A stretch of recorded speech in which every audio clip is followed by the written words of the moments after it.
Palace's trust has supported over 1 million young people. They can't mimic voices for love or money. This shouldn't be possible. Queen Camilla Parker Bowles wears the crown, rides in carriages, and sits by the king at every royal function. However, the future king stood in a quiet chamber, looked his father in the eye, and told him that his wife no longer belongs in the royal family's working corps. This begins there. I guarantee it gets stranger from there. Because this wasn't about a guest list ceremony or palace dispute, about a secret. A secret King Charles had kept secret for years, guarding and burying it. When Prince William discovered it, their relationship altered forever. Because honestly, how it all happened is the most fascinating part. Not at a glitzy event with cameras blazing and the world watching. It took place in a modest Windsor sitting room the family only uses when they wish to keep what's said private. No assistants available. No note-taking private secretaries outside the door. William alone with a document he brought and carefully placed on the table. When Charles entered the room and saw what his son was carrying, those who witnessed the incident claim his face went white. He recognized it instantly. That material was familiar to him. He spent years ensuring this document would never be seen. Now it was on a table between him and the one person he least wanted to hold it. To understand how a single piece of paper could carry that much weight, you must know what William was doing months before that meeting. Since there was no sudden rage tantrum, William operates differently, as anyone who has studied him closely over the previous few years knows. This was his final move, after building slowly, carefully, one piece at a time, since his father became king. Every part pointed the same way the whole time, to Camilla's family's slow, systematic, almost surgical withdrawal from the monarchy. These things usually start with money and access.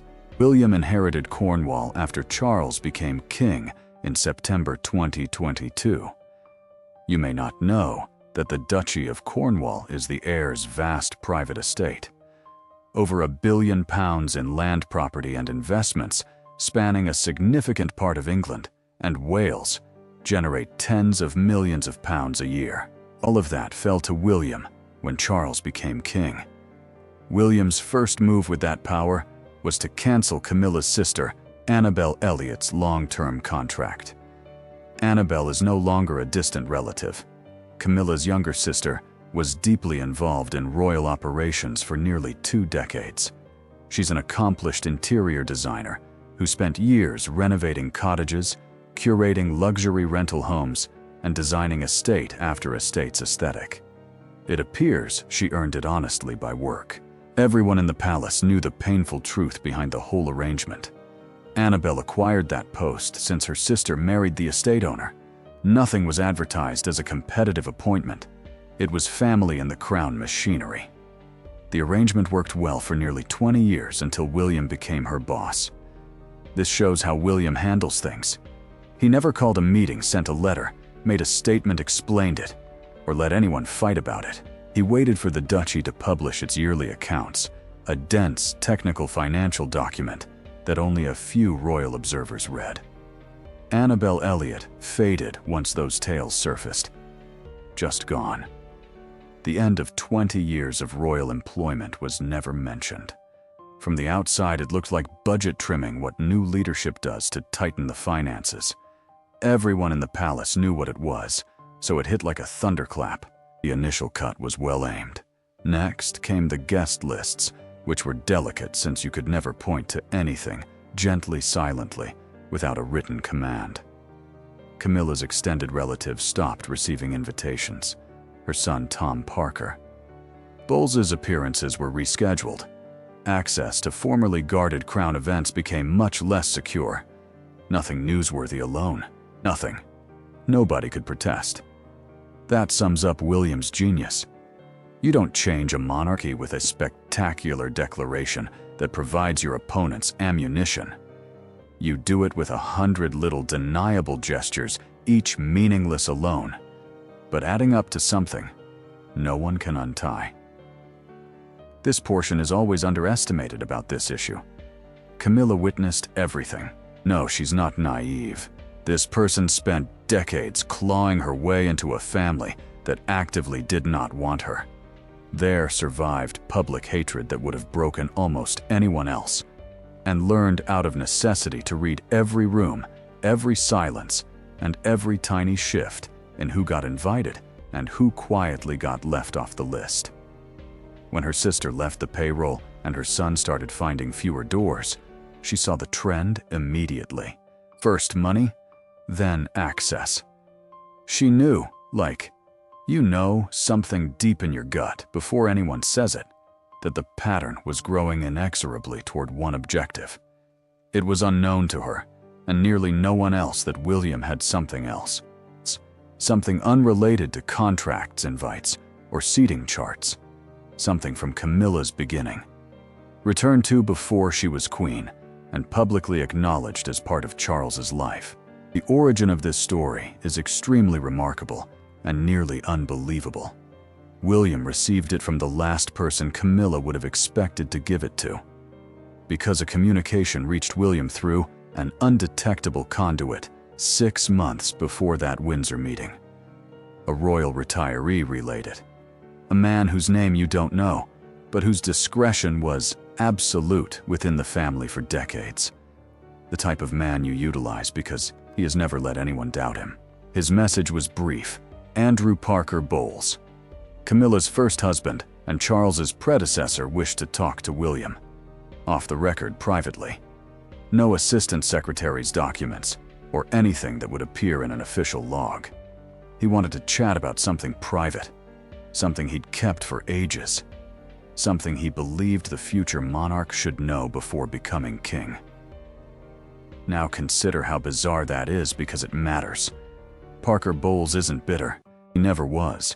He handled an almost impossibly embarrassing situation with quiet elegance that the British public admired for decades. Stepped aside. He remained silent. He never sold a story, gave a tell-all interview, or used what he knew against anyone, even though he could have. After years of silence, this man suddenly chose to speak up, which says a lot. It means his load was too hefty to carry. Something changed him. He chose William from all his options. William, Diana's son and heir, passed behind her coffin. His choice was deliberate. The meeting was carefully planned at a rural private property, so even the men's closest friends didn't know it happened. Whatever was discussed in that room is between them, and likely always will be. William left that house with a paper and an understanding that would forever change his view of the woman seated alongside his father. Everyone who knows the aftermath returns to this detail. He left without anger.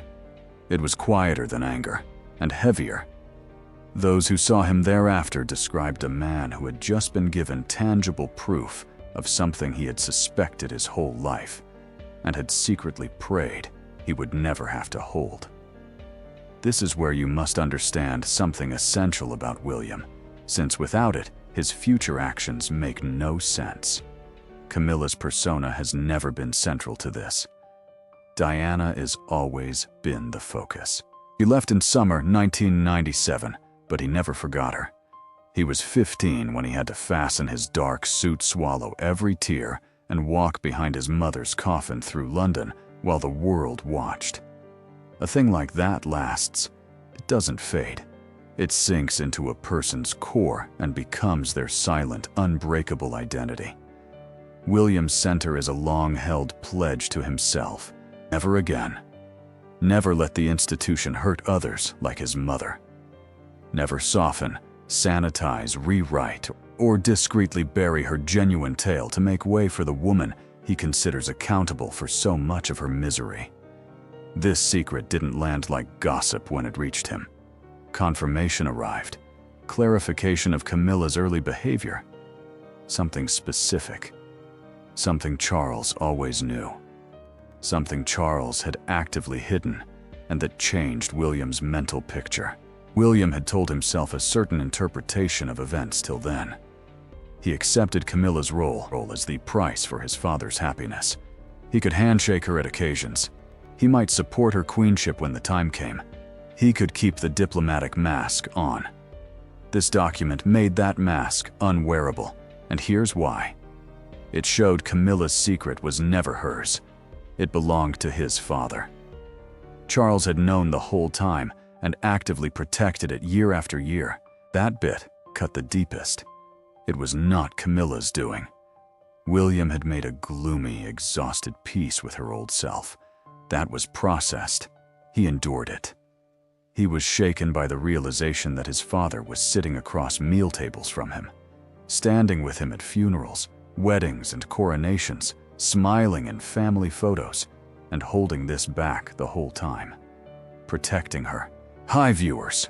Are you disgusted to learn that King Charles spent decades actively hiding a devastating secret about Camilla's past, forcing Prince William to sit across the dinner table and live a lie, yes or no? Put yes in the comments if you believe William has every right to never forgive his father's betrayal.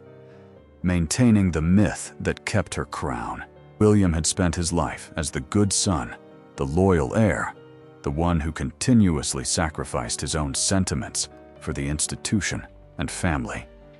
He suddenly realized that while he had been doing all of that diligently and without complaint, his father had been quietly altering the past to protect Camilla's place.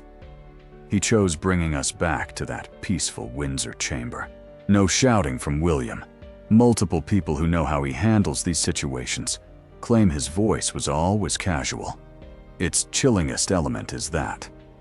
He laid the document on the table and informed his father everything he knew.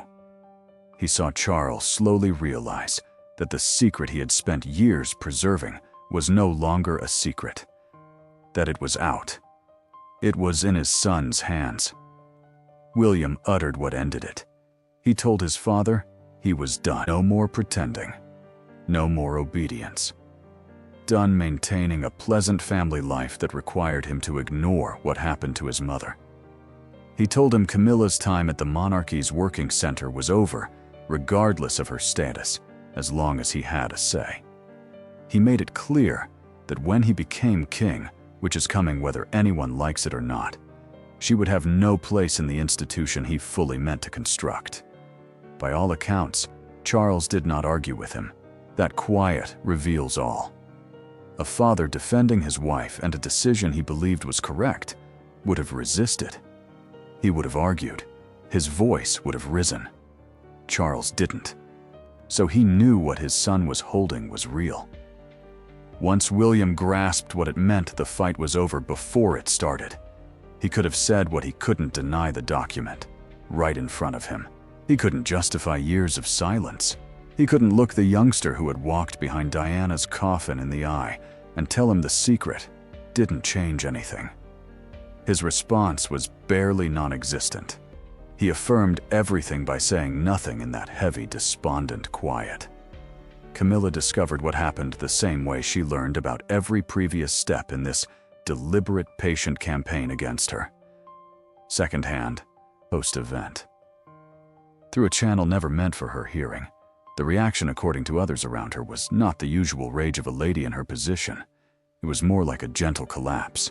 She realized then that this was profoundly different from the sister, distinct from guest lists, different from every previous modest, deniable cut.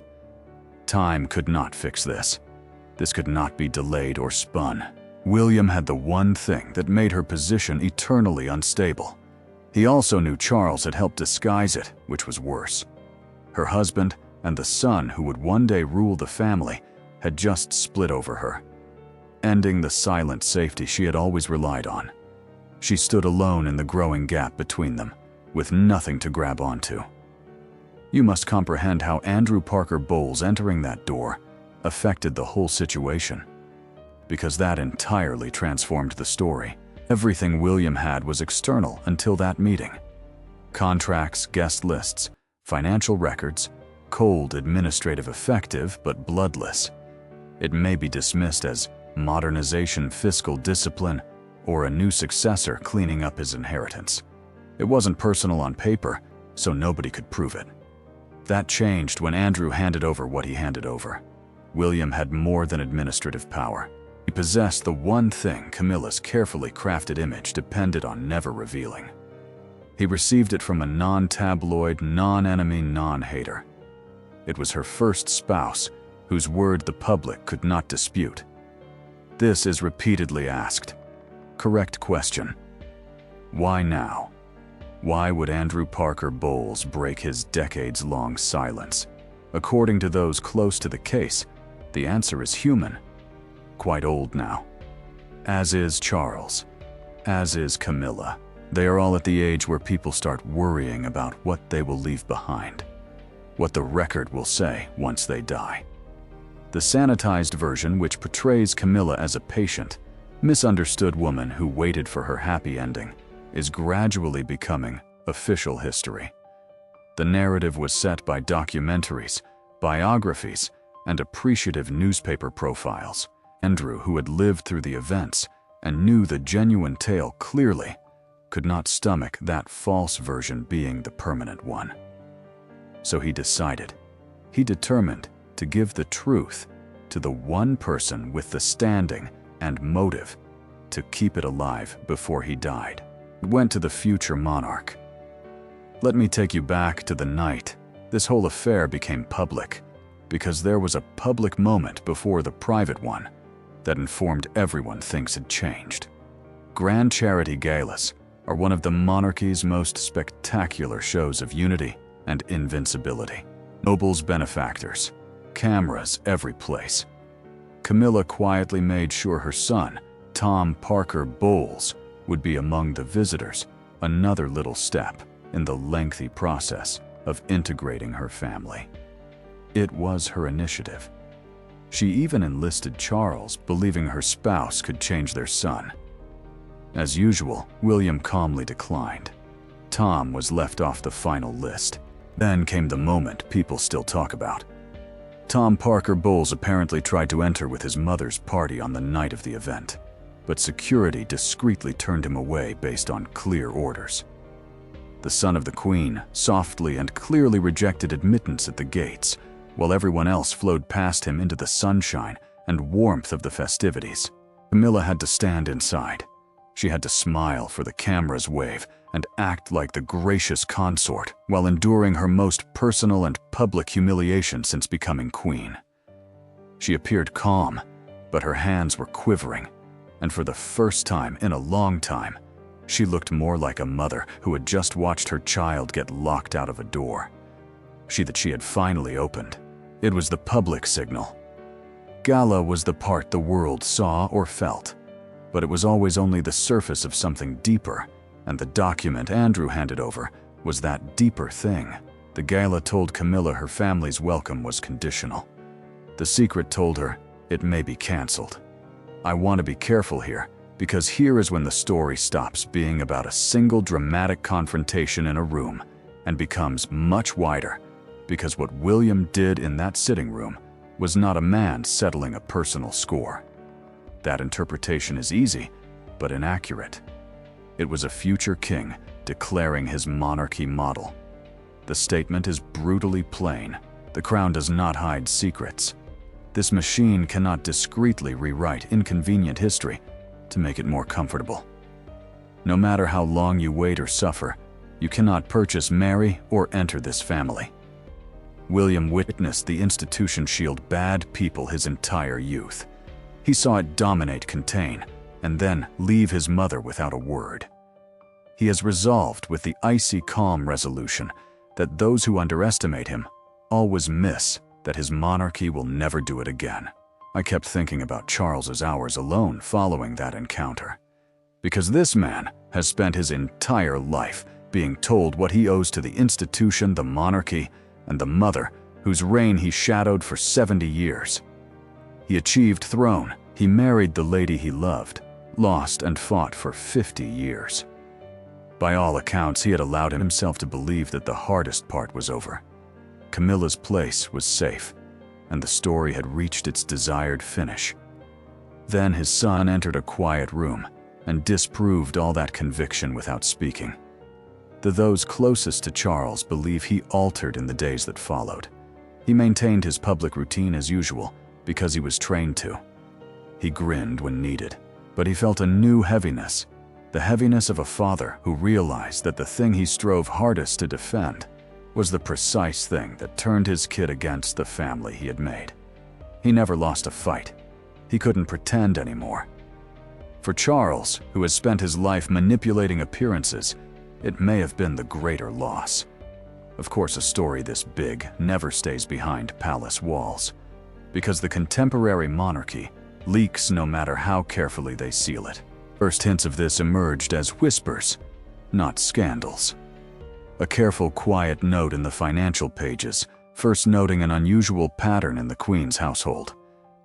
Then a royal correspondent asks a question with too much detail, the kind you can only ask if someone inside has been chatting. It then moved quicker than anyone could contain it as usual.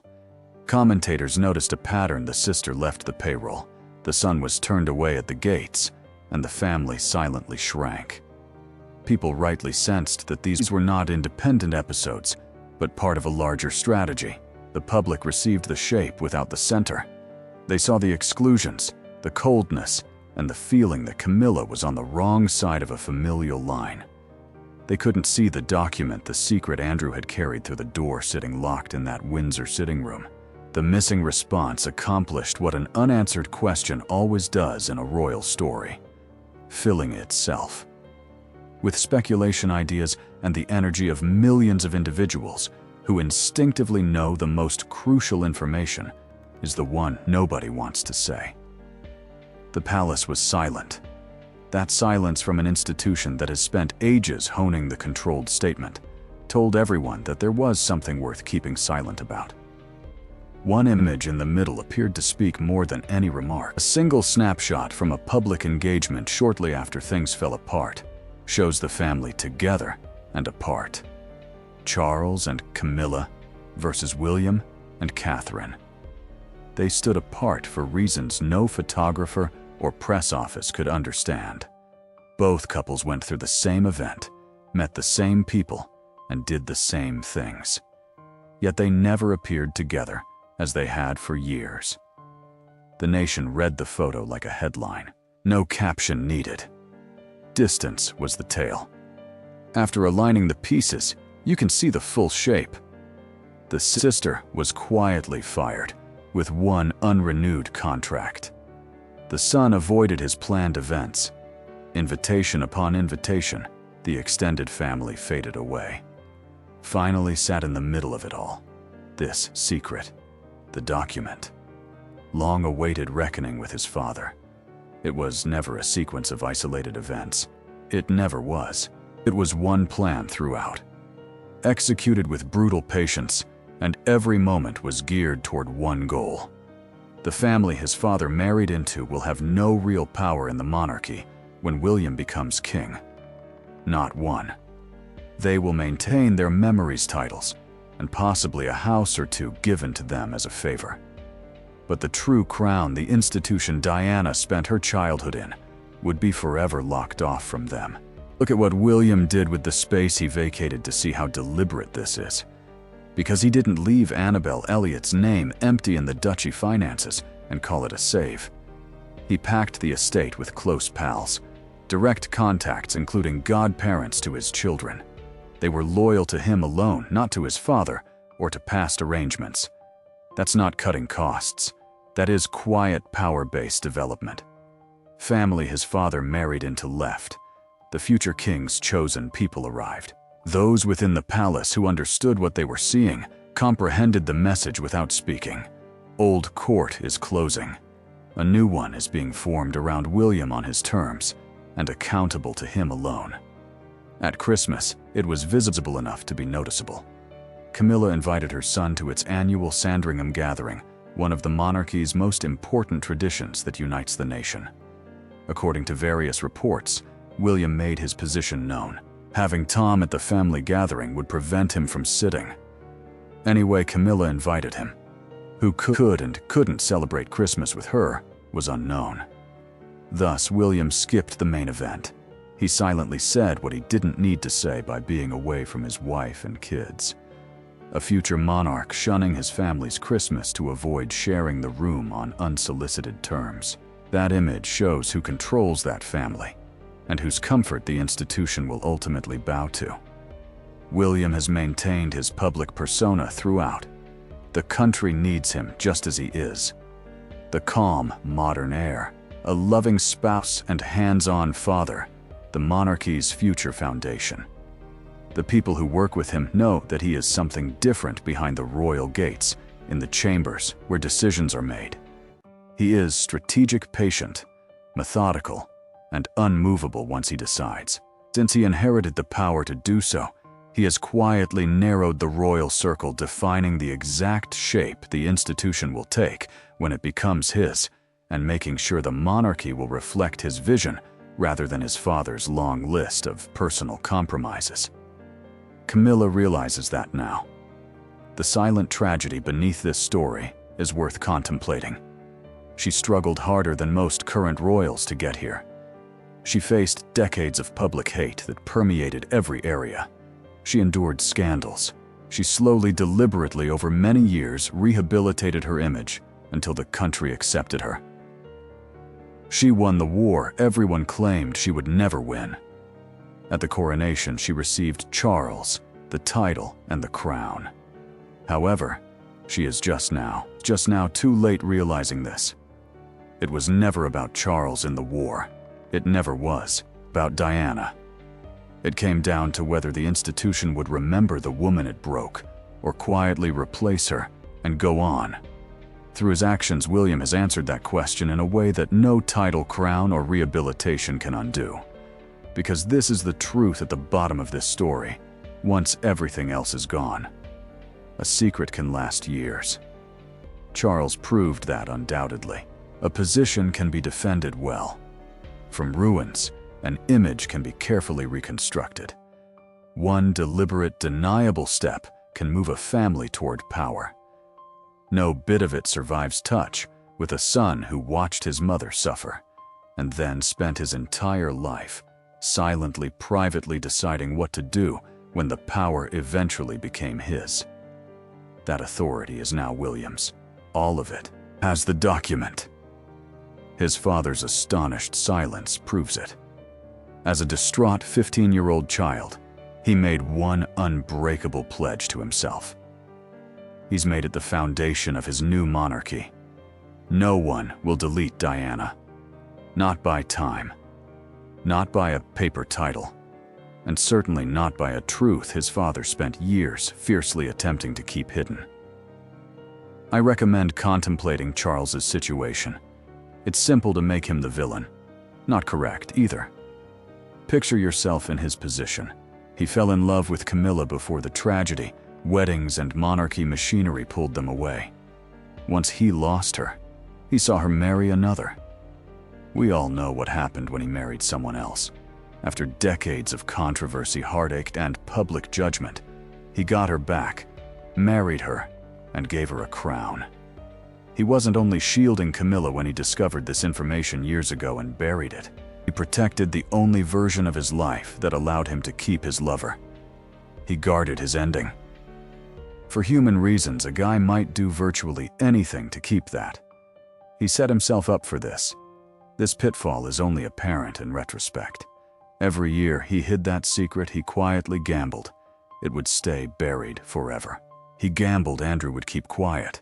The old household would stay faithful, and time would smooth things over till the truth faded into the past. This bet paid off for a while. Images were reconstructed. Public opinion changed. Coronation occurred. Everything seemed to be working as planned. He never realized, or perhaps couldn't, that the person he needed to keep in the shadows was likewise growing more strong with each passing year. Keeping the truth from a future king's son. You cannot keep something from a monarch forever. I don't think Charles realized the timing's harshness until it was too late. His secret got more terrible if revealed the longer he kept it. Because Camilla's history wasn't a secret anymore. It showed years of active concealment by the sovereign. complicity increased with each year of silence. When William entered that room, with the thing Charles had spent so long defending, Charles faced more than his wife's exposure. He exposed himself, choices he made, of the story he softly imparted on his family. He had lived his life under institution control and had done to his son a smaller version of what the institution had done to him. He asked William to believe a lie for the family and crown. William finally rejected it in that room. That rejection appeared to target Camilla. Charles understood it was directed at his father. In retrospect, the gala, the disappeared contract, the vacant Christmas chair, the silent meeting at Windsor, and the document Andrew carried through the door don't look like a family quarrel. It becomes more like a guard change done so slowly that most people didn't notice. William never addressed particular requests or slights. When he executed a vision he's had since he was a heartbroken youngster, in a black suit, the family his father married into was not allowed. Out of the center, not near power, not in the monarchy he wants to leave. Camilla may have married King. She may wear his crown as long as Charles lives. She will never be his son's queen. When Charles dies, the title, residences, and architecture of her position fall to the one man who has spent his life quietly considering what to do. She won war. Charles the crown, and the ending she battled for decades, were hers. But Diana, and whether the institution's broken lady would be remembered or replaced, dominated the war. William responded. Camilla now knows the answer after all this. Hi viewers, if you agree that Prince William's brilliant silent takedown of Camilla's power is the ultimate justice. Princess Diana has always deserved, put yes in the comments. Like this video, share it, and subscribe right now. Let's show the world that Diana can never be replaced or erased. Hit that subscribe button right now to show your unwavering support.